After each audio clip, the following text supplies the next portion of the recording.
නමෝ තස්ස භගවතු අරහතු සම්මා සම්බුද්දස්ස නමෝ තස්ස භගවතු අරහතු සම්මා සම්බුද්දස්ස නමෝ තස්ස භගවතු අරහතු සම්මා සම්බුද්දස්ස. ශ්‍රද්ධා බුද්ධ සම්පන්න වාසනාවන්ත පින්වත්නි, දැන් මේ පින්වත් සෑම සියලු දෙනාම ධර්ම ගෞරවයෙන් දේශක ගෞරවයෙන් යුක්තව තථාගත ලෞතර බුදුරජාණන් වහන්සේ ස්වයම්බෝ ඥාණයෙන් අවබෝධ කරගන්ට යෙදුන චතුරාර්ය සත්‍ය ඝටිත ඒ ශ්‍රී සද්ධර්මයෙන් ධම් බිඳක් ශ්‍රවණය කිරීම සඳහායි සූදානම් වෙන්නේ. ලෞතර බුදුරජාණන් වහන්සේ අවබෝධ කොට වදාළ ඒ චතුරාර්ය සත්‍ය ධර්මය ලෝකයාට අසන්න සැලැස්වීම, ධර්ම දේශනාවක් කරවීම, ධර්ම දානය මහා පින්කමක්. සබ්බ දානං ධම්ම දානං ජිනාති. සියලු දාන අතර ඉහළින්ම තියෙන දානය තමයි ධර්ම දානය. ඉතින් ධර්ම දානයේ හැටියට ආර්ය සත්‍ය බුදුරජාණන් වහන්සේ අවබෝධ කරගත්ත ඒ ආර්ය සත්‍ය හතර තමයි අපි ලෝකයාට ධර්ම දානයේ හැටියට දානය කරන්නේ. ඉතින් ඒ ධර්මය බොහෝම ගෞරව ආදරයෙන්, බොහොම විමර්ශන බුද්ධියෙන් එළඹ සිහි නුවණින් ශ්‍රවණය කරන්න ඕන. බුදුරජාණන් වහන්සේ අපට බණ අහන හැටි කියලා දීලා තියෙනවා. ඔය සුස්සූසති සූත්‍රේ, සෝතානුදත සූත්‍රවල, සෝතාර වැනි සූත්‍රවල බණ අහන හැටි කියලා දීලා තියෙනවා. අපි කෙටියෙන් සලකා බැලුවොත් එක සූත්‍රය සුස්සූසති සූත්‍රය. සුස්සූසති සෝතං ඕදහති අඤ්ඤාය චිත්තං පට්ඨපේති අත්තං ගන්හාති අනත්තං රිංචති අනුලෝමිකාය කාන්තියා සමන්නාගත හෝති ආදී වශයෙන් ඔය සුස්සූසති සූත්‍රයේ දේශනා කරන බණ අහන හැටි. සුස්සූසති කියන්නේ මනාකොට ශ්‍රවණය කිරීම. බාහිර දේවල් හිතලා අන්නේ විහිිත නොවි, අතීත අනාගත බාහිරේ හිතන්නේ නැතුව මේ ධර්ම දේශනාවට සිත එකතු කරගෙන මනාකොට ශ්‍රවණය කරන්න ඕන, සමාධිගත වුණාක් මෙන්. ඒක තමයි සුස්සූසති කියලා කියන්නේ. සෝතං ඕදහති. ඒ ධර්මයේ ඇහෙන දිශාවට තමන්ගේ කන හිත අවධානය යොමු කරගන්න ඕන. කන යොමාගෙන බණ අහන්න ඕන. ධර්මයේ ඇහෙන දිශාවට කන යොමු කරගන්න ඕන, අවධානය යොමු කරගන්න ඕන. සෝතං ඕදහති. ඒ වගේම අඤ්ඤාය චිත්තං පට්ඨපේති. මේ ධර්මය අහන්නේ මම අවබෝධ කරගන්නයි. සිදුරු සොයන්න නෙවෙයි, වාද විවාද පිණිස නෙවෙයි, බුද්ධි විනෝදය සඳහා නෙවෙයි. මේ ධර්මයේ මම ශ්‍රවණය කරන්නේ මගේ අගුණ ගුණකම් දුරු කරගෙන, ගුණ ධර්ම උපදවාගෙන මේ සත්‍ය, මේ ජීවිතයෙන් මේ සත්‍ය අවබෝධයට පත්ව සසර දුක කෙලවර කරගන්න පිණිසමයි මම මේ ධර්මය අහන්නේ. මට මේ ධර්මානුශාසනාවෙන් සත්‍ය අවබෝධය වේවා කියන පිරිසිදු පාරිශුද්ධ සිතකින් ඒ බණ ටික අහන්න ඕන. ඒකයි අඤ්ඤාය චිත්තං පට්ඨපේති කියලා කියන්නේ. ඒ වගේම අත්තං ගන්හාති. අර්ථය ගන්න දැනගන්න ඕන. අර්ථය නිකන් ගන්න බෑ. විමර්ශන බුද්ධියක් නැතුව සිහිනුවන එලවගෙන බණ අහන්න නැත්නම් බණපදේ අර්ථය වටහා ගන්න බෑ. අර්ථය කෙනෙකුට ගන්න පුළුවන් වෙන්නේ විමර්ශන බුද්ධියෙන්මයි, විචාරයෙන්මයි. නුවණින් විමසමින් යෝනිසෝ මනසිකාරයෙන් බණහන කෙනාටමයි බණ පදේ අර්ථය අල්ලන්න පුළුවන්කම තියෙන්නේ. අර්ථය ස්පර්ශ කරන්න, අර්ථය ග්‍රහණය කරන්න, අර්ථය අවබෝධ කරන්න පුළුවන්කම තියෙන්නේ. අනත්තං රිංචති. අත්තං ගන්හාති. අර්ථය ගන්නවා, අනත්තං රිංචති කියලා කියනවා. ඒ කියන්නේ අදාළ නැති දේවල් අතහරින්න ඕන. බාහිර ලෝකෙට හිත දුවන ඒවා, ධර්ම දේශනාවේ වුණත් අනවශ්‍ය දෙයක් කියවුණා නම් ඒක වැඩක් නෑ, ඒක අතහරින්න ඕන. ඒක අදාළ නැති දේවල් ඔස්සේ මනස දුවන්න දෙන්න නොදී ඒවා අතහරිමින් අර ධර්මයේ ඇහෙන දේශනාවෙම අර්ථයට හිත යොදාගෙන බණ ටික අහනවා. අත්තං ගන්හාති අනත්තං රිංචති කියලා කියන්නේ. ඕකයි. දැන් බලන්න ඔය විදියට ඔබ සකස් වෙලාද බණහන්නේ? බොහෝ දුරට නෑ. සකස් කොට සකසා බණහනවා කියලා කියන්නේ ඔය විදියට තමන් ආධ්‍යාත්මිකව ආකල්පමය වශයෙන් කායික වශයෙන් ආකල්පමය වශයෙන් සකස් වෙන්න ඕන. බණහනකොට සකස් වෙලා සකසා බණහන්න ඕන. ඊළඟට අනුලෝමිකාය කන්තියා සමන්නාගතෝ. ඒ ධර්මය අහලා තමන්ගේ ජීවිතයට ඒ ධර්මයේ ගලපලා බලන්න ඕන. තමන්ට අපි හැම කෙනෙකුටම ජීවිතයේ හොඳ නරක අත්දැකීම් තියෙනවා. විවිධාකාර විදිහේ ආවේග සිතට පහළ වෙලා අත්දැකීම් තියෙනවා. දැකපු අහපු දැනගත්ත දේවල් තියෙනවා. අපි ඉගෙනගත්ත දේවල් තියෙනවා. ජීවිතයේ බොහෝ අත්දැකීම් තියෙනවා. මේ අත්දැකීම් අපට උපකාර වෙනවා ධර්ම අවබෝධයට. මේ අත්දැකීම් වලට ගලපමින් තමන්ගේ ප්‍රායෝගික ජීවිතයට මේ ධර්මයේ ගලපමින් තමා තුළින් ඒ සත්‍ය මතු කරගන්න උත්සාහවත් වෙන්න ඕන. රාග දෝෂ මෝහ නිවෙන අර්ථයෙන් ජීවිතේට මේ ධාම ගලපලා බලන්න ඕන. අන්න එහෙම බලනකොට තමයි මේ ධර්මයේ සාන්දෘෂ්ටිකව මේ ජීවිතයේ මේ මොහොතේ මේ ධර්මය තමන් තුළට තමන්ට වැටහෙන්න, තමන්ගේ නුවණට වැටහෙනවා, අවබෝධ වෙනවා, ප්‍රත්‍යක්ෂ වෙනවා, සජීවී වෙනවා, ප්‍රායෝගික වෙනවා. එතකොට ඔන්න ඔය විදිහට තමයි පින්වත්නි මේ ධර්මය අහලා ඒ අහපු ධර්මය ප්‍රායෝගික ජීවිතයට ඔබ අරගෙන යන්න ඕන. එතකොට තමයි ඒක අහපු නැත්තම් සමහරුන්ගේ ඇහුන විතරයි ඒ බණ. ඒ බණ නැගිටිනකොට ඒ බණ ටික හැලෙනවා, මොකුත් නැහැ. එතකොට අහපු බණකුත් නැහැ, අහගත්ත දේකුත් නැහැ, මතකයකුත් නැහැ. ඉතින් එහෙම මේ ධර්ම මාර්ගේ යන්න අමාරුයි. ඒ නිසා හොඳට කන හිත යොමාගෙන බණ ටික අහන්න. ඒකේ අර්ථය ජීවිතයට ගලප ගන්න. ඔබේ ජීවිත ඔබ සුවපත් කරගන්න. ඒ කාරුණික අවවාදය සිද්ධ කරමින් අද අපි ධර්මානුශාසනාවට යමු. අද ධර්මානුශාසනාව වශයෙන් ඔබට වැදගත් ධර්ම කාරණයක් බුදුරජාන් වහන්සේගේ පණිවිඩයක් ඔබට දේශනා කරනවා. ඒ තමයි ආස්වාදය, ආදීනවය, නිස්සරණය. ඔන්න ඔය පද තුන ඔබේ ජීවිතෙන් ඔබ හරියට තෝරගත්තොත් ඔබ ලොකු අවබෝධයකටපත් වෙනවා. බුද්ධ ශාසනයේ හඳුනාගත් වෙනවා. ආස්වාදය, ආදීනවය, නිස්සරණය. ඔක තමයි මාතෘකාව. ආස්වාදය ගත්තාම මොකද්ද මේ ආස්වාදය කියලා කියන්නේ? ආස්වාදය කියන්නේ සතුට, සොම්නස, මිහිරි බව, ප්‍රීතිය, සැපය, මනසට දැනෙන ප්‍රීතිමත් ස්වභාවය, සෝමනස්ස ස්වභාවය, සුඛ සහගත ස්වභාවය. සුඛය කියන්නේ කයට දැනෙන එකක්. හිතට තියෙන සෝමනස්ස, ප්‍රීතිය. ඒක තමයි සතුට. ඔක තමයි ආස්වාදය. ආස්වාදය කියන්නේ ඒකයි. එතකොට මේ ආස්වාදයෙන් මේ ලෝකෙට මිනිස්සු ආස්වාදයෙන් සත්වයා කාමයන්ට බැඳිලා තියෙනවා. මේ ආස්වාදය කියන එක පින්වත්නි දැන් සමහරලාට අපි කියනවා ආස්වාදයේ බොහොම අල්පයි, ස්වල්පයි, චුට්ටයි. හැබැයි ආදීනව බොහොමයි. ආදීනව මහා දරුණුයි. ඒක මහා භයානකයි. ආදීනවයක්. භයානක පැත්තක් තියෙනවා ආස්වාදයේ චුට්ට වුණාට. ඒ ආදීනව බොහොමයි. හරියට විෂ සහිත කේක් කෑල්ලක් වගේ දැක්කහම කටට කෙල උරනවා. හැබැයි ඒක කෑවොත් මැරිලා වැටෙනවා. ආස්වාදී බොහොම චුට්ටයි, ආදීනව බොහොම. අන්න ඒ වගේ එකක් තමයි අපි ආස්වාද ආදීනව කිව්වහම අපි ඉගෙනගෙන තියෙන්නේ. අප්පස්සාදෝ බහු දුක්ඛා බහු ආදීනව ඔය විදිහට සඳහන් වෙනවා. මේ ආස්වාදය මනසේ ගොඩ නැගින හැටි අපි දැනගන්න ඕන. දැන් ආස්වාදය බොහොම ස්වල්පයි කියන එක ඕන කෙනෙක් දන්නවා. හැබැයි ආස්වාදයට අපි පටලැවිලා යන්නේ කොහොමද කියන එක දන්නේ නැහැ.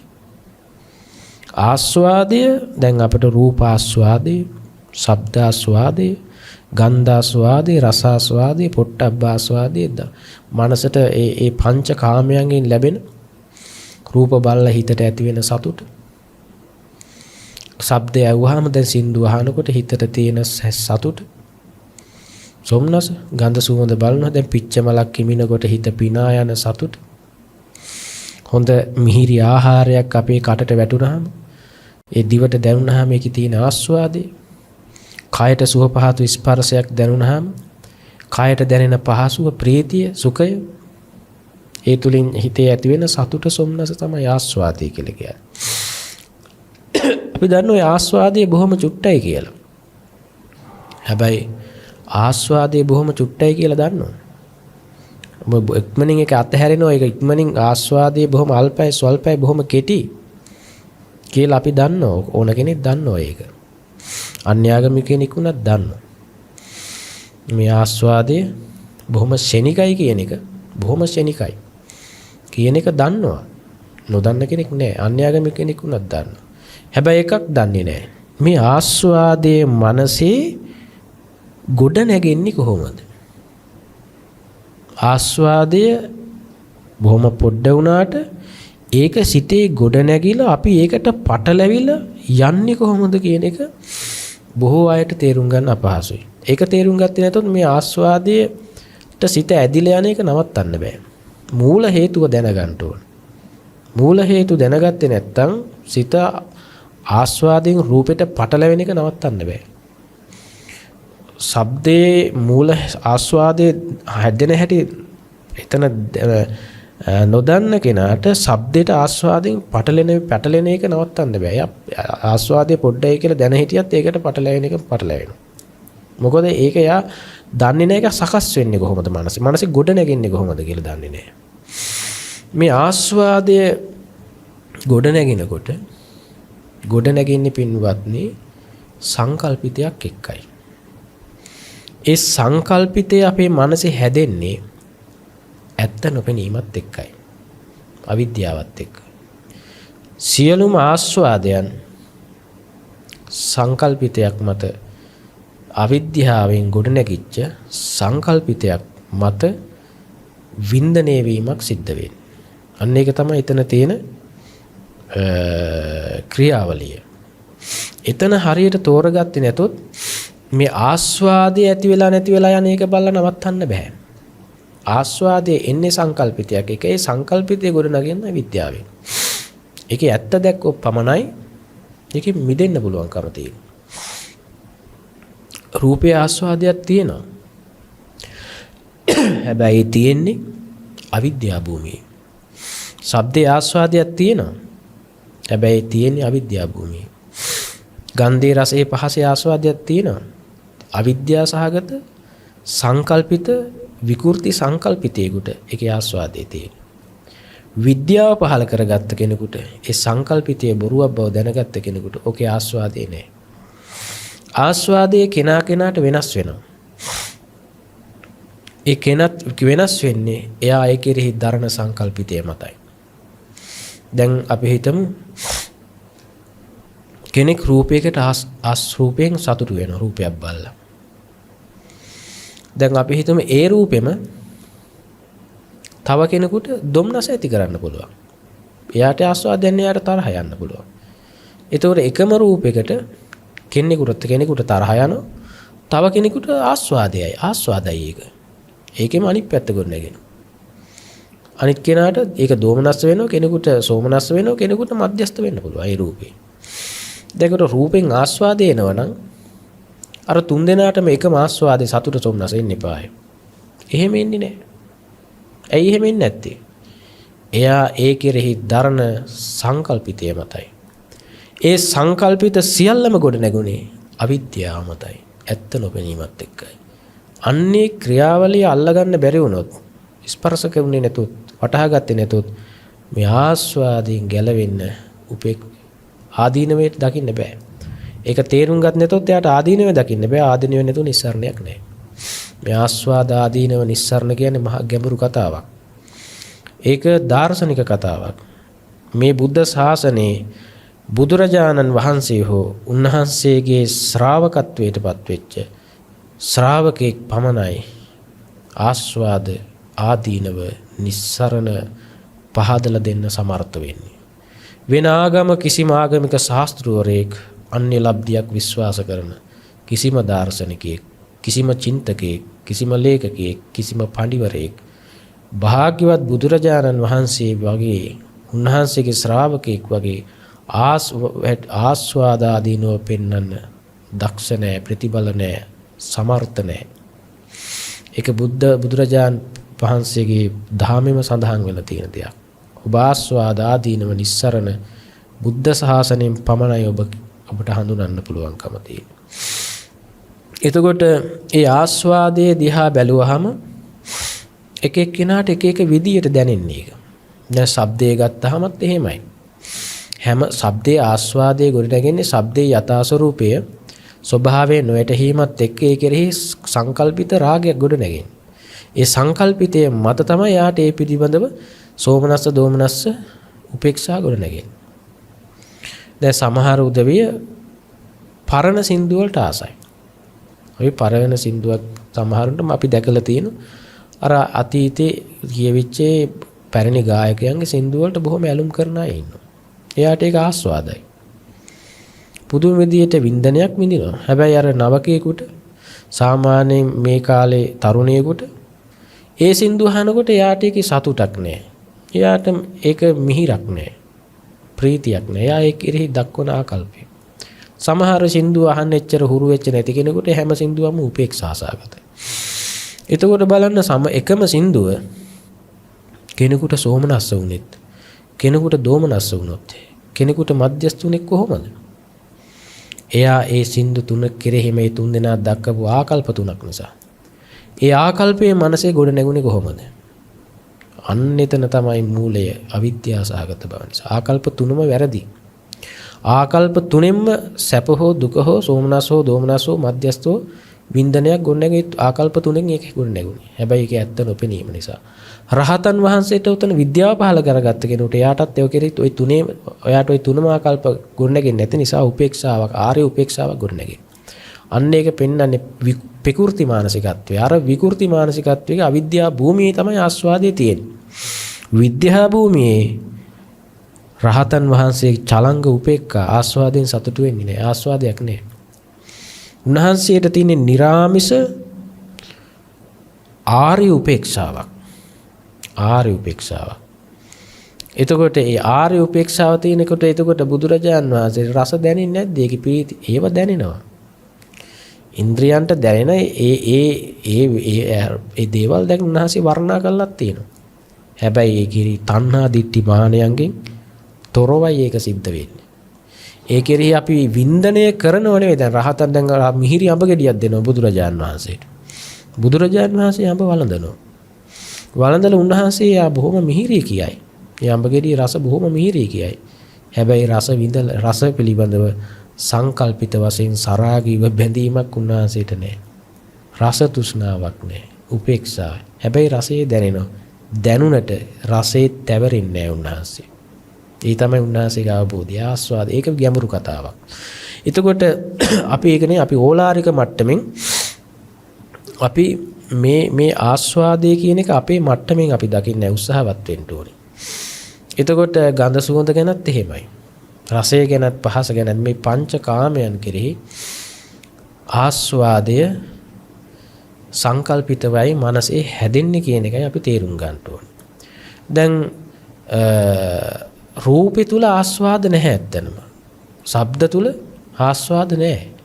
ගන්ධේ රසේ පහසේ ආස්වාද නැහැ. ඒ කෙරෙහි දක්වන සංකල්පිතේ මතයි ආස්වාදේ තමන්ගේ මනසින් හදාගෙන විඳින්නේ.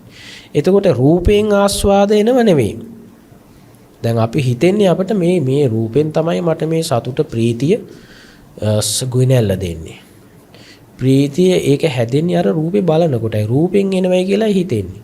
රූපෙන් එන එකක් නෙවෙයි. ඒ රූප දිහා බලලා නිමිති අනුමිති අරගෙන තමන්ගේ හිතින් ආස්වාදය හදාගෙන විඳින්නේ. අන්න ඒක තේරෙන්න ඕන. තමන්ගේ හිතින් හදාගෙන තමන්ම උයාගෙන තමන්ම කෑවා වගේ. අන්නේ තමන්ගේම හිතින් සංකල්පිත වශයෙන් හදාගෙන ඒක විඳින්නේ. දැන් දොන්නස විඳින කොටත් එහෙමයි. ඒ රූපේ දෙක දැක්කහම තමන්ට තරහ යනවා නම් ඒ තරහ එන්නේ රූපේ නිසා නෙවෙයි. ඒ රූපයෙන් අනුනිමිති අරගෙන අපි ඇතුලෙන් සංකල්පිත වශයෙන් දොම්නස හදාගෙන විඳින. ඒක තමන්ම හදාගෙන තමන්ම කනවා වගේ. අන්න එහෙම දෙයක් තියෙන්නේ. ශබ්දේනුත් එහෙම. දැන් අපි හිතමු ඔබට ආදරයෙන් කෙනෙක් කතා කරනවා. බොහොම ಗುಣ වර්ණනා කරලා බොහොම හොඳට ප්‍රශංසා ස්වරූපයෙන් ආශිර්වාද ස්වරූපයෙන් මෛත්‍රී ස්වරූපයෙන් ඔබට ಗುಣ වැනීමක් තියෙනවා. ඒක අහනකොට ඔබ සතුට වෙන. ඒ ಗುಣ ශබ්දෙන්නේ ඔබට සතුට ආවේ. ඒ ශබ්දයේ කෙරෙහි ඔබ දක්වන ආකල්පයෙන් ඔබ තුල සතුට ගොඩනැගෙනවා. කෙනෙක් ඔබට පරුස වචනෙන් කුණු හarpෙන් බනිනවා. දැන් ඒව කටුක මහ රළු වචන වලින් ඔබේ කනට ඇහෙනවා ඒක. ඇහුණ ගමන් ඒ ශබ්දෙන් නෙවෙයි ඔබට තරහ ආවේ. ඒ ශබ්දයේ කෙරෙහි ඔබ දක්වන ආකල්පයෙන් සංකල්පයෙන් අවිද්‍යාසගත සංකල්පයෙන් ඔබට එතකොට ඔබ කෙනෙක් බනිනකොට දුක් විඳින්නේ ඔබම දුක හදාගෙන දුක විඳින. ඔබ කෙනෙක් වර්ණනා කරනකොට ඔබම දුක හදාගෙන සැප හදාගෙන ප්‍රීතිය හදාගෙන සංකල්පයෙන් ඔබම විඳින. එතකොට සැප දුක කියන එක මේ බාහිරින් එන එකක් නෙවෙයි. ඔබ දරන සංකල්පය මතයි ඒක ගොඩ නැගෙන්නේ සැප දුක හැදෙන්නේ. ඒ සංකල්ප සැප දුක හැදෙන සංකල්ප දෙකම අවිද්‍යාව මතයි තියෙන්නේ. මේ ප්‍රශ්නේ ලියා ගන්න එක ලේසි නෑ. හැබැයි මේක ලියා ගන්න පුළුවන්. මේක අවබෝධයටපත් වුණොත් ඔබ පුදුමාකාර විදිහේ අවධියකටපත් වෙනවා. ඔබට පුදුමාකාර විදිහේ සැහැල්ලුවක් හම්බ වෙයි. ඔබේ මනසට ලොකු විවේකයක් හම්බ වෙයි. ඔබේ සියලු බර බිමින් තියන්න පුළුවන් වෙයි. ඔබට පුදුමාකාර විදිහේ ධර්ම ප්‍රීතියක් පුදුමාකාර විදිහේ සැහැල්ලුවක් ඔබ මනසේ ගොඩ නැගෙන මේක තේරුම් ගත්තොත්. ඒ වගේම රසය කෙරෙහිත් එහෙමයි. පහස කෙරෙහිත් එහෙමයි. එතකොට බාහිර රූපයකින්, ශබ්දයකින්, ගන්ධයකින්, රසයකින්, පහසකින් සැපේනවා නෙවෙයි. නමුත් අපට හිතෙන්නේ මේ බාහිර රූප, ශබ්ද, ගන්ධ වලින් තමයි රසයෙන් සැපෙන්නේ. ඒ නිසා මොකද කරන්නේ? ඒවෙන් සැප ගන්නව නිසා රූප, ශබ්ද, ගන්ධ ටික, ශබ්ද ටික, රසය, පහස ලං කරගන්න. දැන් ඒ සඳහා මොකද්ද කරන්නේ? ඔන්න ලස්සනට ගෙවල් දොරක් හදාගෙන වාහනයක් ගන්න, කසාදයක් බඳින, මිල මුදල්, ඇඳුම් පැළඳුම්, ප්‍රණීත ආහාර පාන ටික, බෙහෙත් ටික, ඇඳුම් පැළඳුම් මේ සියලුම කාම වස්තු, ගෙවල් දොර, ඉඩ කඩම් මේ සියලුම කාම වස්තු ලං කරගන්න. අවශ්‍ය කරන ඇහැට කනට ප්‍රියමනාප වස්තු, භවභෝග සම්පත් ටික, උපකරණ ටික අලං කරගන්න. ලං කරගෙන දැන් රූප පේනවා, සද්ද ඇහෙනවා, ගන්ධ සුවඳ රස පහස පංචකාම ගොඩ ගහ ගන්න. ගොඩ ගහගෙන දැන් ඒව දිහා බල සංකල්පිතව මනසින් විඳිනවා. දැන් කියන්නේ ඒව අතහරින කියන එක නෙවෙයි. අතහරින්න ඕනේ මනසින්, භෞතිකයෙන් නෙවෙයි. භෞතිකයෙන් දේවල් අතහැරලා එතන අතහරින්න බෑ. එතන මනස ඇතහැරින්නේ නෑ. මනස ඇතහැරින්න නම් මනසින් මේක ක්‍රියාවලිය අවබෝධ කරගෙන ඒ කාමවස්තු පරිහරණය කරමින් කාමවස්තු අතහරින්න පුළුවන්. අතහරිනවා කියන්නේ ඒක අයිතිය අතහරින්නම නෙවෙයි. අයිතිය තියාගෙන අයිතිය අතහරින්න පුළුවන් ක්‍රමයක් තමයි බුදුරජාණන් වහන්සේ මේ දේශනා කරන්නේ. ඔබේ වස්තු නැති කරන එක, ඔබේ සල්ලි ටිකට හානි වෙන එකක් නෙවෙයි මේ කියන්නේ. ඔබේ සම්පත් වලට කිසිම හානියක් වෙන්නේ නැහැ. සම්පත් පරිහරණය කරන ගමන් සම්පත් අවබෝධ කරගෙන ඒවට නොඇලී නොගැටී පරිහරණය කරන ක්‍රමවේදයක්, ඔබට ආරක්ෂක ක්‍රමවේදයක් තමයි මේ කියලා දෙන්නේ. ඔබේ වස්තු වලින් ඔබ නිරේට ඇදලා දාන්න නැතුව, පෙරේතෙක් කරන්න නැතුව, දෝමනස් යුදකෝලහාල කරන්න නැතුව ඔබට නිවෙන්න ක්‍රමයක් මේ කියලා දෙන්නේ. නිවෙන්න ක්‍රමයක්. එතකොට බලන්න ඒ ක්‍රමවේදයේ දැන හඳුනා ගැනීම තමයි වැදගත් වෙන්නේ. දැන් එතකොට කාමයන් ගැන අපි නුවණින් විමසලා බලනකොට ආස්වාදයේ ගොඩ නැගෙන විදිය තමයි අපි බලන්න ඕනේ. දැන් අපි උදාහරණයක් වශයෙන් ගත්තොත් අපි හිතමු අපිට යම්කිසි රූපයක් අපේ හිතට පේනවා. අපේ ඇහැට පේනවා. ඇහැට පේනකොට රූපේ කොහොමද පේන්නේ? ඇහත් රූපයත් චක්කු විඥානයත් නිසා රූප සංඥාව ගොඩ නැගෙනවා. ස්කන්ධ ටික එතන වැය වෙලා රූප සංඥාවක් ගොඩ නැගෙනවා. එතකොට ඒ සංඥාව, රූප සංඥාවේදී ඒ සංඥාවට විතර්ක කළ යම් විතක්කේති යම් සංජානාති තං විතක්කේති. ඒ සංඥාවට විතර්ක කරාම ඔබට පෙර දැනුමින් යම් කිසි පෙර දැනුම නිසා පෙර සංඥාවෙන් ඔබට යම් කිසි ප්‍රපංච වෙලා මනසට යම් කිසි ඒ ඇහැට පෙනිච්ච දේ හිතට සංකල්පිත වශයෙන් පේනවා. එතකොට ඒ කිපේන දේ කෙරෙහි ඔබ කල්පනා කරනවා, සංකල්පිතයක් පවත්වනවා. එළියේ තියෙනවා කියලා හිතනවා ඒක. ඒ දැන් මනසටයි අරමුණු වෙන්නේ. ඇහැට පෙනිච්ච දේ එතන නිරෝධ වෙලා මනසට චිත්ත රූප මට්ටමකින් ඔබට ඒ පෙවුන දේ හම්බ වෙන්නේ. ඒ චිත්ත රූප මට්ටමකින් ඔබට ඒක පේනකොට ඔබ ඒ කෙරෙහි සංකල්පිතයක් පවත්වනවා. අපි හිතමු ඇහැට දැක්කේ දූරියන් ගෙඩියක් කියලා. එතකොට දූරියන් ගෙඩියක් පේන්නේ මනසටයි. ඔබ එතන අතහැරෙන ඔබ දකින්නේ නැහැ එතන. සංකල්පිත වශයෙන් මේ පේන දේ එළිය තියෙයි කියන එකට ඔබට සංකල්පනාවක් ගොඩ නැගෙනවා. අන්න අවිද්‍යාව සහගත වුණා. දැන් එතන ක්‍රියාවලිය ඔබ උඩින් පැනලා ගියා වගේ. ඔබ ඒකේ යථාර්ථය දැක් නැහැ. ඔබට දූරියන් ගෙඩියක් හම්බ වෙන්නේ ඔබේ මනසටයි. ඒ හම්බ වෙන තැන ඔබ නොදක ඒ දූරියන් ගෙඩියක් එළියේ තියෙනවාය කියන සංකල්පයට යනවා. ඔන්න දැන් දෘෂ්ටිගත වුණා. දැන් අවිද්‍යාව සහගත වුණා. දූරියන් ගෙඩියක් හිතට හම්බුණා. ඒ හිතේ තිය හදාගත්ත පෙර ඇසුරෙන් හදාගත්ත දූරියන් ගෙඩිය එළියේ තියෙනවා කියලා අවිද්‍යාව සහගත වුණා. අවිද්‍යාව සහගත වෙලා එළියේ තියෙන දූරියන් ගෙඩිය දෙරෙහි දැන් සංකල්පන හදනවා. දැන් කොහොමද හදන්නේ? ඒ දූරියන් ගෙඩියේ හැඩය වර්ණය ගන්නවා. ඒකේ ආයනිසෝ මානසිකාරයෙන් සුබ නිමිත්තේ ආයනිසෝ මානසිකාරයක් අරගෙන කල් සංකල්පිත හදා ගන්නවා හිතින්. ඒ දූරියන් ගෙඩියේ මෙහෙමයි, ඒකේ ශබ්දය, ඒකේ ගන්ධය බොහොම සුවඳයි, ඒකේ රසය මේ වගේ කයට ගුණයි, කයට ස්පර්ශ කරාම මේ වගේ. ඒ වගේ මේ දූරියන් ගෙඩියේ තියෙන පංචකාමයේ මනසින් හදා ගන්න සංඥා ටික, සංකල්ප සංඥා ටික සංඥා අරගෙන සංකල්ප හදා ගන්න. ඒ හදාගෙන මනසින් ඒ විදියට සංකල්ප කර ඒකේ ආස්වාදේ එහෙම අහංකල්පිතේ ගොඩනගුණාම මේකේ ආස්වාදේ දැනෙනවා. දූරියන් ගෙඩියේ රූප ආස්වාදේ, සද්ද ආස්වාදේ, ගන්ධ ආස්වාදේ, රස ආස්වාදේ, ස්පර්ශ ආස්වාදේ සංඥා වෙනවා යාට. අර සංකල්පිතේ ගොඩනගෙන. එතකොට අර ඇත්තන් පැටලෙවිල්ල මුලින්ම පැටලෙවෙන්නේ කොහොමද? මනසින් හදා අර ඇහැට දැකපු දේ සංඥාව හිතට අරගෙන මනෝමයෙන් හදාගෙන මනෝමයෙන් දූරියන් ගෙඩියක් හදාගෙන ඒක එළිය තියේ කියලා අන්න හිතුවාන්නේ. එතකොට තමයි දෘෂ්ටිගත වුනේ. ඊට පස්සේ සංඥා ජාලයකින් තමයි ඒක සංකල්ප බවට පත් කරගෙන ඒක ආස්වාද ස්වරූපයකට හදාගත්තා. දැන් බලන්න අවිද්‍යාව මතින් සංකල්ප රාගයේ ගොඩ නැගුණා. සංකප්ප රාගෝ පුරිසස්සකාම. මේ කාමයේ කියලා කියන්නේ සංකල්පිතයන් මනස හදා. ඊට පස්සේ මේ දූරියන් ගෙඩිය ආස්වාදයේ ඔන්නර සංකල්පිත වශයෙන් හැදුනා. ඒ විදිහටම තමයි අර දුම්නස හැදෙන්නේ. තාපු සමහරට දූරියන් හරි අප්‍රියයි. ඒකේ දැක්කීමත් අප්‍රියයි, ශබ්ද ඇහෙනකොටත් පිළිකුලයි, ගන්ධය දැක්කහම වමන යන්නේ නෝ. සමහරු ඒක කන්න හිතෙන්නේ ඒක හරි පිළිකුල් සහ ප්‍රතික්ෂේප කරන සමහර මන් දැකලා තියෙනවා. ඒ මොකද යාට දූරියන් වලට කැමති නෑ යා. සමහරු එහෙම නෑ. ඒක හරියට යාට මීවදයක් හම්බුණා වගේ. එයාට හරිම මිහිරි ඒකේ සුවඳ මිහිරි, පේනුම මිහිරි. එයාට අහනකොටත් එයාට දිවට දැනෙනකොට රස දැනෙනකොට එයා පුදුම ආස්වාදයක් විඳින එක. ඒ මර ප්‍රතික්ෂ දුම්නස් කෙනාට සොම්නස් වෙන කෙනාට හැබැයි දෙක දෙනාටම තියෙන එකම අවිද්‍යාව. දූරියන් ගෙඩියක් මනසට හම්බෙලා තියෙනවා. චිත්ත රූප මට්ටමින් තියෙන බොරුවක් මායාවක් එතන තියෙන්නේ. ඒක දකින්නේ නැහැ. එළිය දූරියන් තියෙනවා කියලා හිතා ගන්න. අන්නේ අවිද්‍යාව සහගත නිසා තමයි අර සංකල්පිත දෙකම ගොඩ නැගුණේ. දැන් ආස්වාදයේ මොකද වෙන්නේ? දැන් අරකේ ආස්වාදයෙන් කල්පනා කරනකොට අන්න එතකොට යාට ආස්වාදයක් දැනෙනවා, සතුටක් මිහිරක් දැනෙනවා. කෙනෙකුට දුන්නස් කෙනෙකුට මධ්‍යස්ථ වෙන්න පුළුවන්. ඒක සංකල්පිතවත්. එතකොට බලන්න ඇත්ත නොදකීම නිසා තමයි ආස්වාදයේ ගොඩ නැගුණේ සංකල්පිත වශයෙන්. දැන් ওই ආස්වාදි නැති වෙන්න දුම්නස් සොම්නස් වෙන්න බැරි වෙන්නේ කොහොමද? දුම්නස් ඒව දුරු වෙන්නේ කොහොමද? එහෙනම් යා දකින්න ඕන අර ඇහැට පෙනිච්ච රූප සංඥාව. ඒ සංඥාවට විතරක් කරහලා පෙර සංඥාය මන් දූරියන් ගෙඩියක් හිතින් හදාගත්තා. දැන් මනෝමෙන් හදාගත්ත තැනක් තියෙනවා.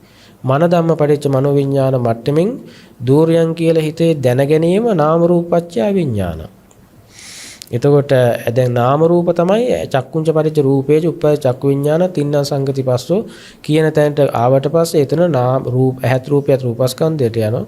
අර පස්ස වේදනා සංඥා සංකාර මනසිකාර කියන තැන පස්ස වේදනා සංඥා සංකාර මනසිකාර කියන තැන නාමස්කන්ධය නාම රූප ප්‍රත්‍ය වෙලා තමයි හිතින් තමයි චිත්ත රූප මට්ටමේ විඤ්ඤාණයෙන් දැනගත්තේ. ඒ තමයි විඤ්ඤාණ මට්ටම. එතකොට රූප දකින මට්ටම විඤ්ඤාණ මට්ටම නෙවෙයි.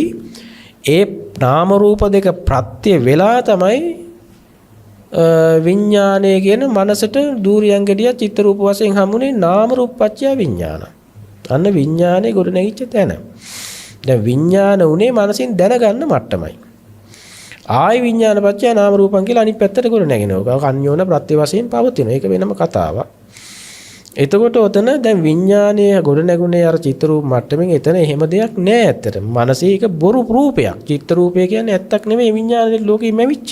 ඒක පෙර දැනුමින් හදාගත්ත මායා මට්ටමක්. මිරිඟු මට්ටමක් තියෙන. එතන ඇත්තක් නෙමෙයි. ඒ පේන දේ ඇත්තයි කියලා ගත්තොත් ඔබ විඥානයයි ඇත්ත කියලා ගන්න. විඥාණයට රැවටෙනවා. විඥානයේ තුල ඒ පාර යමක් දෙයක් කියලා බවට හම්බ වෙනවා. ආත්ම සංකල්පයක් ගොඩනගෙනවා. නැත්නම් විඥානයේ උතන දැන ගැනීම බොරුවක් කියලා ඔබ හඳුනාගත්තොත් පමණයි නුවණින් දැක්කොත් පමණයි ඔබට ඔබේ පහළ වෙච්ච හිත බොරුවක් කියලා ඔබට හම්බ වෙන්නේ. නැත්නම් හිත ඇත්ත වෙනවා.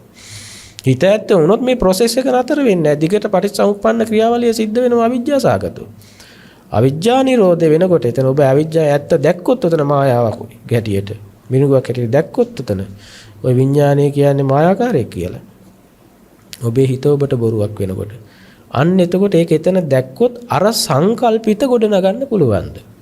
ඔබේ හිතම ඔබට බොරුවක් වෙනකොට මායාවක් හැටියට දකිනකොට ඔබේ හිත අර දූර්යන් එළිය දූර්යන් ගෙඩියක් කියලා දැන් ඔබ පිළිගන්නේ නැතිකොට ඔබට පුළුවන්ද ඒකේ සංකල්පිත ලබවඩන්න?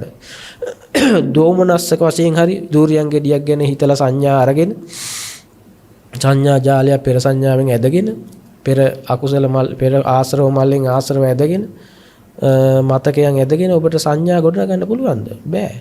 එතකොට ඔබට ඒ කෙරෙහි සංකල්පිත හදන්න පුළුවන්ද? සූර්යයන් කෙරෙහි සුබ විදියට හිතලා සෝමනස්ස වෙන්නවත් දෝමනස්ස වෙන්නවත් බෑ. එහෙම දූර්යයන් හමු වෙන්නේ නෑ ඔබට. අන්න එතකොට ඔබ සංකල්පය දුර වෙනකොට මොකද වෙන්නේ? ආස්වාදය ගොඩ නැගින්නේ නෑ. එතකොට ගොඩ නැගින්නේ ඒකේ ආදූර්යන් ගෙඩිය ආස්වාදයේ දැනුණත් ආස්වාදයේ ඔබට අවිද්‍යා සහගතව ස්පර්ශ වෙන්නේ. අන්න එතකොට මොකද වෙන්නේ? විඤ්ඤාණං අපතිටිත කියන්නේ අනபிසංකිත කියන්නේ එවැනි ස්වභාවය. ඔබට ආස්වාදයේ දැනුණත් ආස්වාදයේ හිත පිහිටන්නේ. හිත නතර වෙන්නේ. ආස්වාදයෙන් ඒ හිත ඒකේ හිටින්නේ නැහැ. ඒ ආස්වාදයේ රූප ශබ්ද ගන්ධ රස ස්පර්ශයේ ආසිත මතකේ හිටින්නේ නැහැ. ආස්වාදයේ හිටින්නේ. ආස්වාදයේ දැනෙනවා. ආස්වාදයේ අතහැරිලා දැනෙන්නේ. ආස්වාදයේ පිහිට නැතුව යන. එතකොට අන්න ආස්වාදය ගොඩනැගෙන සංකල්පිතය මතයි. සංකල්පිතේ නැත්තම් ආස්වාදයේ ගොඩනැගෙන්නේ නැහැ. එතකොට අන්න ආස්වාදයේ දුර වෙලා යනවා. සතුට සොම්නස කියන එක ඔබට දැනෙන්නේ. හැබැයි දැනෙන්නේ නැති ආමිෂ වශයෙන් අර ආත්ම අවිද්‍යා භූමිය ගොඩනැගෙන එකයි දැනෙන්නේ නැත්නම් විද්‍යා භූමියේ ඔබට යම්කිසි දැනීමක් තියෙන්න පුළුවන්. ඒකේ ස්වභාවය වැටහෙන්න පුළුවන්. රසගුණ නොදැනී යනව නෙවෙයි රහත් වුණා කියන්නේ. විඥානය අවබෝධ කරාම රසගුණ නොදැනෙන එක රසගුණ දැනෙනවා. දැනුණට ඒකේ යමද්දයක් සත්පුජ්‍යල වශයෙන් විඥානේ පිහිටන්නේ නැතුව යනවා. අන්න ඒ ගතියයි තියෙන්නේ. එතකොට හැබැයි ඒතකන අනபிසංකිත විඥානේ ඒක ඒ තුල ආස්වාදයේ බැසගන්නේ නැහැ. අර නෙළුම් කොළේ උඩ තියෙන වතුර බිඳුව වගේ හිතත් ඒකට නෙළුම් කොළේට ඒ වතුර බිඳුව ඇබ්සෝබ් වෙන්නේ නැහැ, උරා ගන්න නැති වගේ ඔබේ අරමුණේ ආස්වාද දැනුවත් ආස්වාද සිත බැසගන්නේ. ආස්වාදයෙන් මිදෙලයි. අන්න ඒකයි කියන්නේ ආස්වාදයේ සංකල්පිතයෙන් ගොඩ නැගෙන සංකල්පිත රාගයක් කියලායි දේශනා කරන්නේ. දැන් එතකොට බලන්න ආස්වාදයේ කියන එක බොරුවක් බව දැනගෙන අවබෝධ කරගෙන ආස්වාදයේ විඳින්න පුළුවන්. එතකොට බලන්න. එතකොට ආස්වාදයේ විඳිනවයි කියනවා ආස්වාදයේ නැහැ කියලාත් කියනවා ආස්වාදයේ තියෙන මොකද්ද ඒ කියන්නේ එතකොට? අන්නතරකොට අවිද්‍යා භූමිය ආස්වාදයේ තියෙනවා. ඒකේ ආස්වාදයේ සිට බැස ගන්නවා. නාබිනන්දති අභිවදිත අජ්ජෝසායතිත අවිද්‍යා භූමිය විද්‍යා භූමිය නාබිනන්දති නාජ්ජෝසායතිත නාබිවදති. ඒකේ අභිනන්දනය වෙන්නේ නැහැ. ඒකේ වර්ණනාවක් නැහැ. ඒකේ බැස ගැනීමක් නැහැ කියලා මේ කියන්නේ. ඒ දෙක තමයි මේ පෙන්නන්නේ. එතකොට බලන්න කාමයන් කෙරෙහි ආන්නේ විදියට මේ ආස්වාදය ඇදිලා ගොඩනැගෙන හැටි සංකල්පිත වශයෙන් අවිද්‍යා භූමිය ඒක යත්ත දැක්කට පස්සේ සංකල්පිත වශයෙන් ඒ සරාගී බව නොබෙදෙන හැටි විද්‍යා භූමිය ඒක නොයැලෙන හැටි නොගෙඩෙන හැටි නොබෙදෙන හැටි මුලා නොවෙන හැටි අන්න අපි අවබෝධ කරගන්නවා. අන්න එහෙම අවබෝධ කරගත්තාමයි ඔබට ආස්වාදයේ යථා ස්වභාවය තේරුම් ගන්න. අන්න එහෙම තේරුම් අරගෙන ඔබ බලන්න මේ ආස්වාදය බොහොම හීන අපස්සාදෝ බහු දුක්ඛ බහු ආදීනෝ හීනෝ ගම්මෝ පෝතුජ්ජනිකෝ අනරියෝ අනත්ත සංගීතෝ ආස්වාදේ බොහොම අල්පයි බොහොම ස්වල්පයි බොහොම ශනිකයි. දැන් බලන්න ඔබ ජීවිතේ කොච්චර මේ ඇහැ කන නාසය දිව ශරීරේ පිනෙව්වද? එක අත්දැකීමක් මතක් කරගන්න. ඔබ කයෙන් විඳපු ආස්වාදයක් ඒක බොහොම ශනිකයි. ඔබ රසය විඳලා ඔබ කන්න ආහාරයක් අරගෙන ඔබ දිව පිනව ඒ රසාස්වාදයේ විඳ එතනම ඒක ඉවරයිනේ ශනිකයි. අල්පයයි, ස්වල්පයයි, ශනිකයි ඒක. බොහොම චුට්ටයි. ඔබ මිහිරි ශබ්දයක් අහලා, මිහිරි ගඳ සුවඳක් බලන්න පිච්ච මලක් ඉඹලේ ලැබෙන ප්‍රීතිය, සතුට මේ මොහොතට ඒක ඇති වෙලා නැති වෙලා යනවා. ඒක ආස්වාදයේ තමයි බොහොම ස්වල්පයි. හැබැයි ඒක අවබෝධ කරගත්තාම ඊට වඩා ආස්වාදයක් නෑ ඊට පස්සේ. ඒ ආස්වාදයේ අහම ඇති වෙලා නැති වෙන එකක් නෙවෙයි. ඒක නිකන් හැම මොහොතක මුළු ජීවිතේම පිනා යන ආස්වාදයක් ඊට පස්සේ ඉන්නේ. අන්න අර වගේ චුට්ටි ලාමක ආස්වාදයක් නෑ. ඒ අර කාමයන්ගෙන් ලබන ආස්වාදය මහා හිඟන සැපයක් ඒක. රජමාලිගාවේ රාජභෝජනයක් අනුගමනය කරපු රජ කෙනෙක් අර පාරේ හිඟාන්නගේ බත්පතට ආසා කරන්නේ නෑ. ඒ වගේ අර රජ සැපක් වගේ තමයි ආස්වාදය අවබෝධ කරා කියන්නේ. යා මහා හිඟන සැපයකින් මහා රජ සැපයකටපත් වුණා වගේ එකක් තියෙනවා. මොකද එයාට අර පංච කාමයෙන් ඉන්ද්‍රියම් පීලනය කරලා ඒක මහා වෙහෙසයි, මහා විඩාවක්. සෑහෙන්න මහන්සි වෙන්න වෙනවා. හරි ලොකු කැපකිරීම කරන්න වෙනවා. ඒක මහා දුක් විඳලා ලබන අනිත් එක ලබන සැපයත් මහා ශනිකයි, ස්වල්පයි, අල්පයි, චුට්ටයි. හිඟන සැපයක් ඒක. එච්චර කැප වෙලා ලැබු මේ පංචකාමයේ ආස්වාදේ. නමුත් ඒ පංචකාමී ආස්වාදය කරන හිඟන්නේ හරි රජෙක් හරි කවුරු හරි අවබෝධ කරනවා. එයාට අර අවබෝධ කරාම ලැබෙන නිරාමිෂ සුවය සහ විවේකය, අර මහ විඩාව වෙහෙස ඔක්කොම නිවිල ගිහිල්ලා මනසට ලැබෙන සැනසීම අපරිමාණයි. අර හිඟන සැපයකින් රජ සැපයකටපත් වුණා වගේ වෙනවා. කාමයන්ගේ ආස්වාදය අවබෝධ කරාම වෙන්නේ ඒක. එතකොට ඔබට ඕනේ ওই හිඟන සැපේ විඳින්නද හැමදාම? ওই හිඟන සැපෙන් රජ සැපයකට යන්න ඔබ කැමති නැද්ද? ওই හිඟන සැපය ලක්ෂ කෝටි වාරයක් උට වැඩි වෙනවට ඔබ කැමති නැද්ද? අන්නේ ඔබ හිඟන සැපේ අතහැරලා ආමිෂ සැපේ අතහැරලා මේ නිර්ආමිෂ ඒ පවතින මරණකම් පවතින ඒ නිර්ආමිෂ සැපේ විඳින්න. හිඟන සැපේ තුල විඩාවටපත් වෙන්නේ නැතුව ආමිෂ සැපේ විඳින්න. ඒක කිසි ගැටලුවක් නැහැ. හැබැයි ඊට වැඩිය ලොකු සැනසීමක් මේ ওই සැපය අවබෝධ කර ගැනීම මත තියෙනවා කියන එක ඔබ මතක තියාගන්න.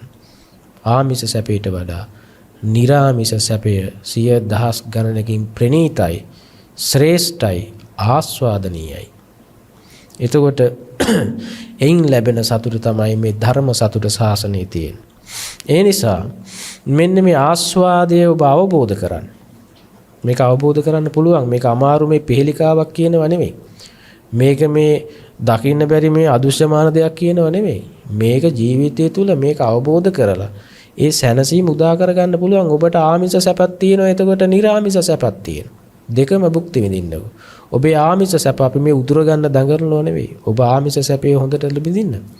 ඒ අතර මේ නිර්ආමිෂ සැපත් විඳගමින් තව තවත් ඔබේ ජීවිතයේ ආස්වාදනීය කරගන්න. සැපවත් කරගන්න. තවත් ඉහළ ප්‍රීතියකට යන්න. අන්න ඒ විදිහට ජීවිතයේ බොහෝම හොඳට සතුට සැපත සැනසෙල්ල හොයාගන්න. ලෝකේ සතුට වෙනුවෙන් සැනසෙල්ල වෙනුවෙන් තමයි ලෝකේ හැම කෙනෙක්ම විවිධාකාර දේවල් කරන්නේ. ඔය කරන හැවෝනම කෙනෙකුන් බලන්න අයියෝ ඔබ මේක කරන්නේ ඔබේ සතුට සැනසීම වෙනුවෙන්. ඒ වෙනුවෙන් තමයි ලෝකේ මිනිස්සු ඉපදුණු දවසෙල්ල මැරෙනකම් එකම දෙයක් හොයනවා. සෑම මිනිස්සෙක්ම ආගම් ભેද, ගිහි පැවිදි ભેද වලින් තොරව, ස්ත්‍රී පුරුෂ ભેද වලින් තොරව, ಜಾති කුල මල වල ભેද වලින් තොරව හැම මිනිස්සෙම යම් දෙයක් හොයනවා. ඒ තමයි සතුටක්, සැනසීමක් හොයන්නේ. මේ ත්‍රිසංගත සත්තු උනත් සෑම සත්වයක්ම ඒ ජීවිතේට සැපයක්, සැනසීමක්, සතුටක්, සොම්නසක් හොයන්නේ. ඒක හොයන විවිධාකාර ක්‍රම වේද තියෙනවා ලෝකේ. ඒව හොඳ නරක වලට බෙදෙනවා. සමහරව අධාර්මික දේවල් වලින් ඉන්ද්‍රිය පීලනය කළා සතුටු වෙන්න බල. සමහරව යහපත් දේවල් තෝර බේරගෙන, සමහරව දෙකම කරනවා. ඔය දෙකම නොකර සැනසීම හොයන්න ක්‍රම තියෙන ලෝකේ.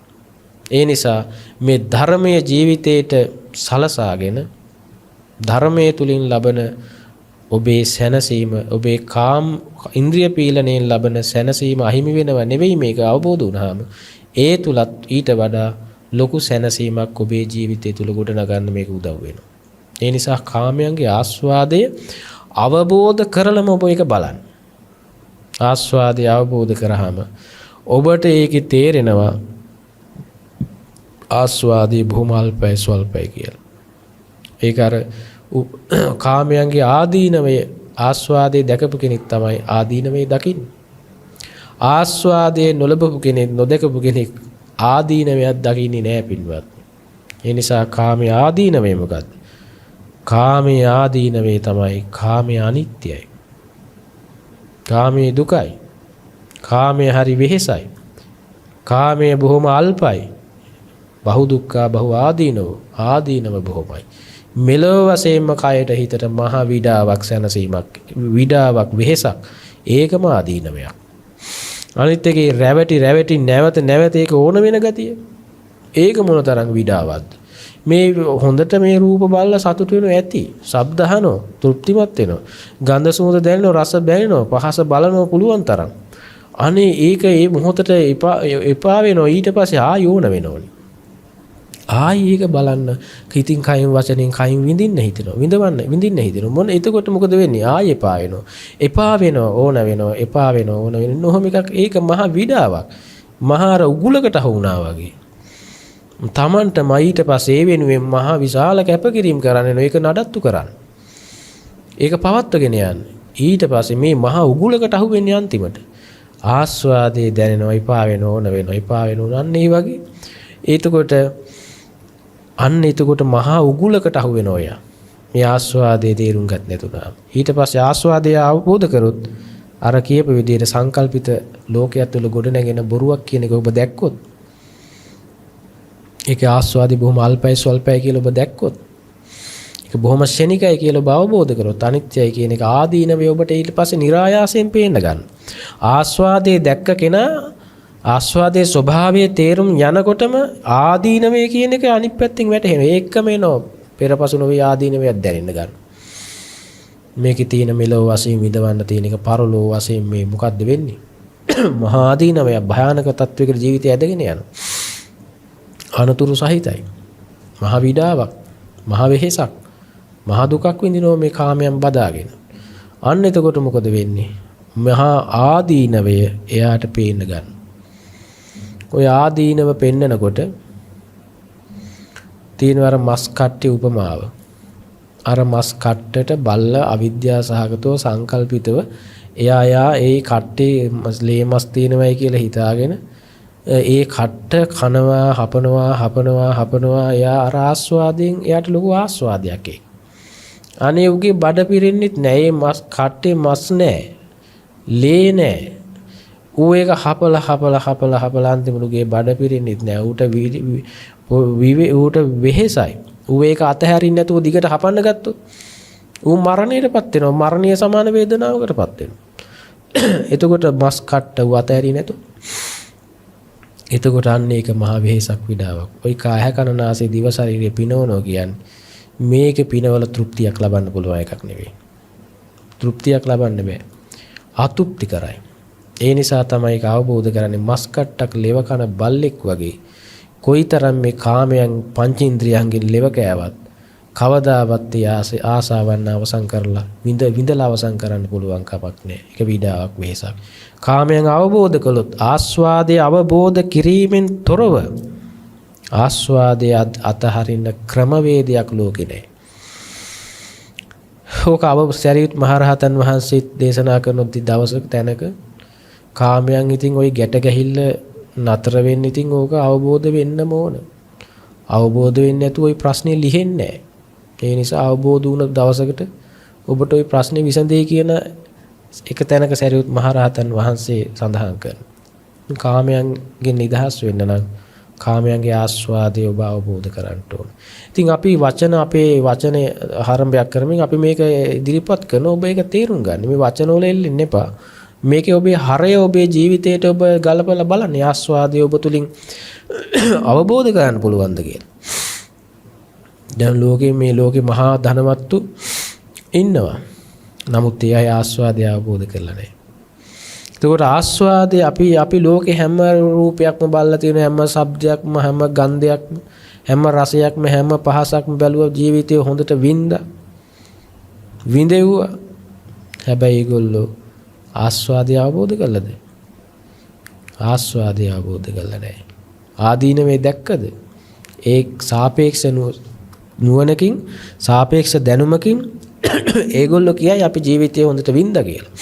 ආස්වාදේ ලැබුවා අපි ආදීනවයත් බැලුවා අපි නිස්සාරණයටපත් වෙලා දැන් අපට ඇති කියලා එහෙම හිතන්න පුළුවන් සංකල්පිත වශයෙන් හිතාගෙන ඉන්න. හැබැයි යාට දුම්නස් සහගත අවස්ථාවක් આવොත් තරහා යනවා. ඒතකොට කාමයේ ආස්වාදය අවබෝධ කරලා දෙයක් නෑ. අනිත් පැත්තට වෙලා අනිත් පැත්තට ගිහිල්ලා තියෙන්නේ දැන්. එකම කාසිය දෙපැත්ත වැටෙන්නේ අන්තිමට. එකක් පිනවල එපා වුණාම ඒක දැක්කහම අනිත් පැත්තට දුම්නස් එන්නේ ඊට පස්සේ. ඊට පස්සේ ද්වේෂය වැඩෙන්නේ. කාමයේ අනිත් පැත්ත. ඒකත් කාමයේ තමයි ද්වේෂය කියලා කියන්නේ. එතකොට අවබෝධ කළාද? එහෙම අවබෝධ කරන්න බෑ. කාමයේ විදලා අවබෝධ කරන්න පුළුවන් නම් මෙහෙම අවබෝධ කරපු කට්ටිය නෑ ලෝකේ. කාමයේ අවබෝධ කරලා අවබෝධ කරලා නිදහස් වෙන්නේ. කාමයේ විදලා කෙරවලක් කරන්න පුළුවන් නම් ඒක හරි පහසුයි. එහෙම විදලා කෙරවලක් කරන්න බෑ. ඒක අවබෝධ කරලම මිසක් මිදෙන වෙන ක්‍රමයක් නෑ. ඒක තමයි ඇත්ත. ඒක තමයි ආස්වාදයේ හැටියට ඔබට අවබෝධ කරගන්න. ඔබ ආස්වාදයේ මනසේ ඔබේ මනසේ හැදෙන හැටි. ඒක නිරෝධ වෙන හැටි. ඒක සංකල්පිත වශයෙන් ගොඩ නැගෙන හැටි. ඒ සංකල්පිතේ හැදෙන්නේ මේ ඇත්ත නොපෙනීමත් එක්කයි. අන්න එහෙම ඔබ ඒක පරිශ්‍රණයේ දෙන්න. එතකොට ඔබේ ආස්වාදයේ ඔබේ හිත පිනවන විදිය, ඔබ ඒකට ග්‍රහණය වෙන විදිය ඔබට ඔබේ හිත පෙනේ. ඔබට ඔබේ විනිවිද පෙනේ. ඒක තමයි ජීවිත අවබෝධය කියන්නේ. ඊට වැඩි අවබෝධයක් මොකද්ද මේ ජීවිතේ? ආස්වාදය අවබෝධ කිරීම. ඕක තමයි අවබෝධය. එතකොට ආදීනවේ පේන ගන්න ඊට පස්සේ මේකේ ආදීනව මේකේ භයානක පැත්ත වැටහෙන්න ගන්න.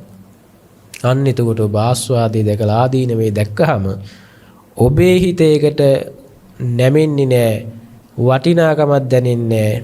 ඒකේ කෙරෙහි තියෙන චන්දරාගය දුර වෙලා ඔබේ උපේක්ෂාව ගොඩ නැගෙනවා. කාමයෙන් කෙරෙහි උපේක්ඛා ඇති වෙන උපේක්ෂාව.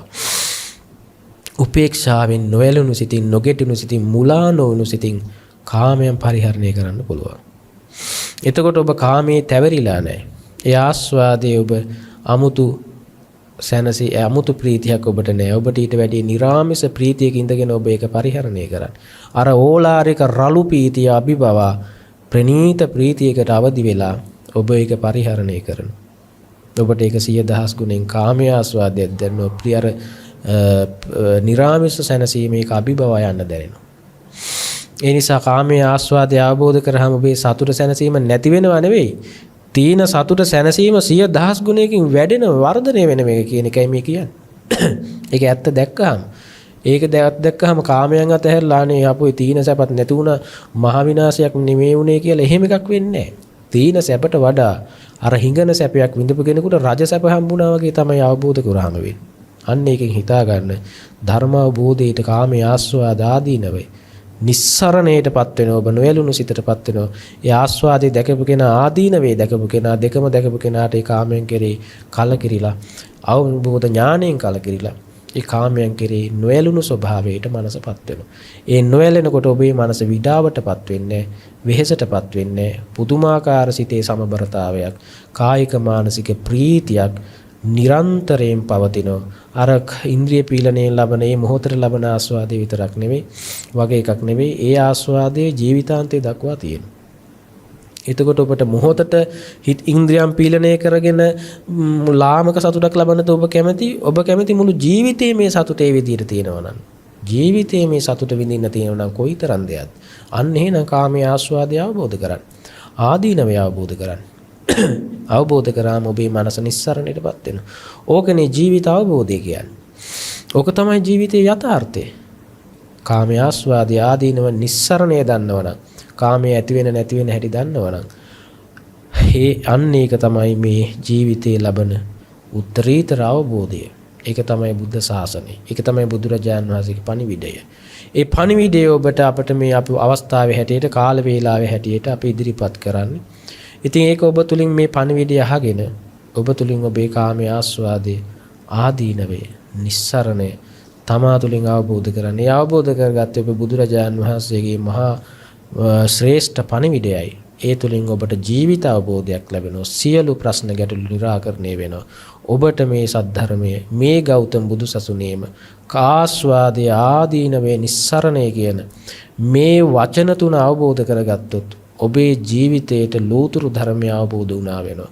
ඔබට ඒ අවබෝධයෙන් මේ ගෞතම බුදුසසුනේ සදා සැනසීම ලබන්න මේ අනුශාසනාව මහෝපකාරී වේවා කියලා අපි මෛත්‍රියෙන් ආශිර්වාද කරමින් ප්‍රාර්ථනා කරනවා. ඉතින් මේ පින්වත් හැම දෙනාටම මේ උතුම් චතුරාර්ය සත්‍ය ධර්මයේ මේ ගෞතම බුදුසසුනේම අවබෝධ වේවා. නමින් මිය පරලෝකීය සීල ඥාතීන්ටත් මේ උතුම් කුසල ශක්තිය බලයෙන් ආර්ය සත්‍ය අවබෝධයටපත් වේවා. සියලු දෙවියන්ටත් මේ පින් හිමි වේවා. දෙවියන්ගේ දිව්‍ය ආශිර්වාද වඩා වර්ධනය වේවා. පින්වත් හැමත දෙවියන්ගේ දැහැමි රැකවරණයේ දේවා ආශිර්වාදයේ වේවා. දෙවියෝද මේ පින් අනුමෝදන්ව ශාන්ත නිවනින් සැනසෙත්වා කියලා දෙවියන්ටත් පින් දෙමු. ලක්වැසි ජනතාවට, ලෝවැසි ජනතාවටත් අපා දෙපා සිව්පා බහුපා ඇහැට පෙනෙන නොපෙනෙන ළඟදුර වසන හිත හැත මදහස් මනුස්ස අමනුස්ස දිව්‍ය බ්‍රහ්මාදී සකල සත්වයන්ටත් අපේ මේ මහා පින්කම ආශිර්වාදයක් වේවා, ශාන්තියක් වේවා කියලා අපි ලෝකයාට සෙත් පතමින් අද ධර්මානුශාසනාව අවසන් කරමු. හැම දිනාටම තෙරුවන් සරණයි.